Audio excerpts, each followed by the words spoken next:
اللهم صل على محمد وعلى آل سيدنا محمد كما صليت على إبراهيم وعلى آل إبراهيم إنك حميد مجيد. اللهم بارك على محمد وعلى آل محمد كما باركت على إبراهيم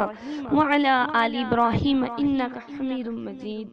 السلام علیکم ورحمۃ اللہ وبرکاتہ. اسلامک ورڈ 76 کے پلیٹ فارم سے ایک بار پھر آپ سب کی خدمت میں نہایت ہی زبردست خواب میں بلی دیکھنا.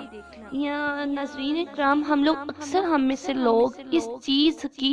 ہم لوگوں کو پریشانی رہتی ہے کہ ہمارے گھر میں بلی کیوں آتی ہے، یا رات کے ٹائم بلی کا رونا کیسا ہے. اور اگر بعض لوگوں کا یہ خیال بھی ہوتا ہے کہ بلی ہمارا راستہ کاٹ لے، یعنی راستے کے ہم کہیں جا رہے ہوں اچھے کام سے یا کسی بھی کام کی نیت سے، تو آگے سے اگر بلی گزر جاتی ہے تو کیا یہ ہمارے لیے نحوست کا باعث ہے یا کیا اس کا معاملہ ہے. آپ کو اس سب کے بارے میں انشاءاللہ العزیز آج اس ویڈیو میں بتائیں گے. ناظرین، اس سے پہلے آپ سب سے کہتے چلیں، اگر چینل پر نیو ہے تو ہمارے چینل کو سبسکرائب کریں، پریس دا بیل آئیکن کو پریس کریں تاکہ ہر آنے والی نیو اسلامک ویڈیو انفارمیٹیو آپ تک پہنچ سکے. تو اس کے بارے میں اب آپ سے بات کرتے چلیں کہ گھر میں بلی کیوں آتی ہے، بلی کی آنے کی کیا وجہ ہے. بلی کا ناظرین اس میں کوئی بھی یہ چیز نہیں کہ بلی روتی ہے تو یہ منحوس ہے، بلی روتی ہے تو یہ نحوست ہے، ایسا کچھ بھی نہیں. بلکہ کہ ہمارے جو صحابہ اکرام رضی اللہ تعالیٰ عنہم گزرے، وہ بھی بلی کا جون سا ہے ان کی خدمت کرتے ہیں، اس کو کچھ نہ کچھ کھلاتے اور اس کی دعا بھی لیتے. اور یہ بھی کہا جاتا ہے کہ بلی جو دعا، یعنی کہ بلی کے دل سے جو دعا نکلتی ہے وہ سیدھا عرش تک جاتی ہے، یعنی اللہ تبارک و تعالیٰ اس دعا کو ضرور سنتے ہیں، یعنی بلی کی مناجات کو قبول کیا جاتا ہے. اس کے بارے میں جو کہا جاتا ہے کہ بلی روئے تو کوئی مرگ ہوتا ہے، کوئی فوت ہو جاتا ہے، کوئی ایسا مسئلہ ہوتا ہے، کوئی بھی ایسا یعنی کہ اگر آپ کے ذہن میں خیال آتا ہے تو اس کو اپنے خیال سے دور کریں، کیونکہ ہر جانور، ہر انسان، ہر شے، جن و انس پرند، ہر چیز رب تعالیٰ نے اپنی رحمت سے ہر چیز کو بنایا، اور کسی میں بھی اس چیز کا کوئی بھی نہیں کہ اگر بلی روئے گی تو وہ منحوس ہو گیا، اگر بلی آپ کا راستہ گزر جائے گی آپ کا کام ٹھیک سے نہیں ہوگا، کالی بلی آپ کے سامنے آ گئی، بلی آپ کے گھر میں آ کے بیٹھتی ہے. اس کے بارے میں بھی آپ کو بتاتے چلیں، اگر آپ کے گھر میں کوئی بلی روزانہ سے آتی ہے کسی مخصوص ٹائم،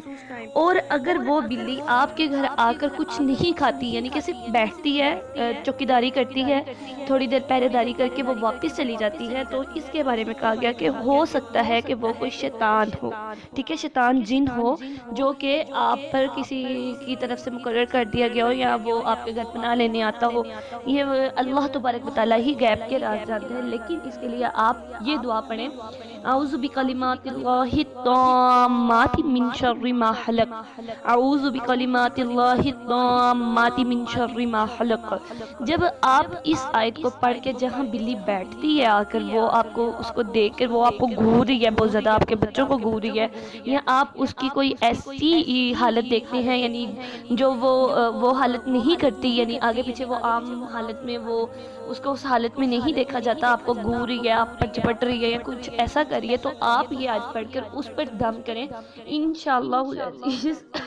معذرت چاہتی ہوں، انشاءاللہ العزیز کوئی بھی مسئلہ، اس کی وجہ سے کوئی بھی مسائل آپ کو دوبارہ سے نہیں ملے گے. اور اگر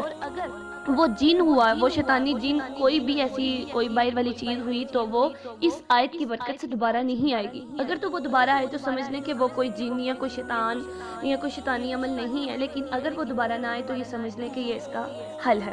ناظرین، اس کے بعد آپ کو بتاتے چلیں کہ اگر آپ سنتے ہیں کہ بلی رو رہی ہے اونچی آواز سے، ہمارے معاشرے میں، ہمارے ہاں اکثر کہا جاتا ہے کہ ایسا کرنے کے بعد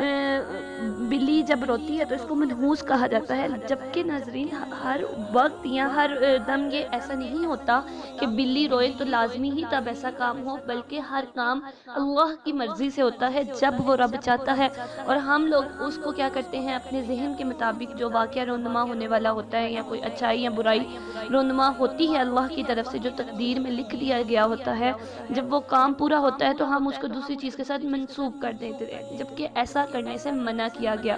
کبھی بھی ایسا نہ کریں کہ آپ دیکھ رہے ہیں بلی رو رہی ہے، جبکہ اگلے دن ہی کوئی فوت ہو گیا، کوئی مر گیا، تو آپ یہ کہیں کہ بلی کے رونے کی وجہ سے وہ مر گیا. نہیں، ایسا نہیں ہے، بلکہ ہر کام میں یہ اپنے دماغ کا بنائیں کہ اللہ کی مرضی سے ہر کام ہوتا ہے. جو وہ رب چاہتا ہے وہ ہوتا ہے، اس کے بغیر کوئی کام نہیں ہو سکتا، اور بلا شبہ اس رب کی مرضی کے بغیر ایک پتا بھی نہیں ہل سکتا۔ بلی روتی ہے، ہو سکتا ہے اس کو کسی تکلیف میں ہو، بلی رات کے ٹائم اگر روتی ہے تو ہو سکتا ہے اس کو سردیوں میں بعض اوقات ایسا بھی ہوتا ہے کہ جب ان کو سردی لگ رہی ہوتی ہے جانوروں کو، تو کیا اب وہ اپنی آواز کو نکالے اور ہم لوگ اس کو طرح طرح چیزوں سے منسوب کریں؟ استغفر اللہ العظیم۔ اللہ تبارک و تعالی ہمیں ان چیزوں سے بچنے کی توفیق عطا فرمائے۔ ناظرین، اگر آپ کے ذہن میں ایسا اسی طرح سے کسی بھی چیز کے متعلق کوئی کوسچن ہو تو آپ ہم سے رابطہ کر کے ہمارے کمنٹ باکس میں کمنٹ کر سکتے ہیں۔ انشاءاللہ العزیز اسلامک ورڈ 76 کے پلیٹ فارم سے ہم پوری کوشش کریں گے کہ آپ کو اس کا جواب ضرور ملے۔ اللہ تبارک و تعالی میرا پڑھنا، آپ سب کا سننا قبول و منظور فرمائے، اور ہم سب کو آقا علیہ الصلوۃ والسلام کی خاص نظر کرم عطا فرمائے۔ ناظرین، آتے ہیں نئی ویڈیو کے ساتھ۔ امید کرتی ہوں آپ سب کو ویڈیو اچھی لگی ہو۔ ایک بار پھر گزارش کرتی چلوں، اس کو لائک لازمی کیجیے گا، شیئر کیجیے گا اپنے پیاروں تک، کمنٹ کیجیے گا، سبسکرائب کیجیے گا، تاکہ ہر آنے والی اور مفید ویڈیو آپ تک پہنچتے رہے۔ اجازت دیجیے، اللہ ہم سب کا حامی و ناصر ہو۔ السلام علیکم ورحمۃ اللہ وبرکاتہ۔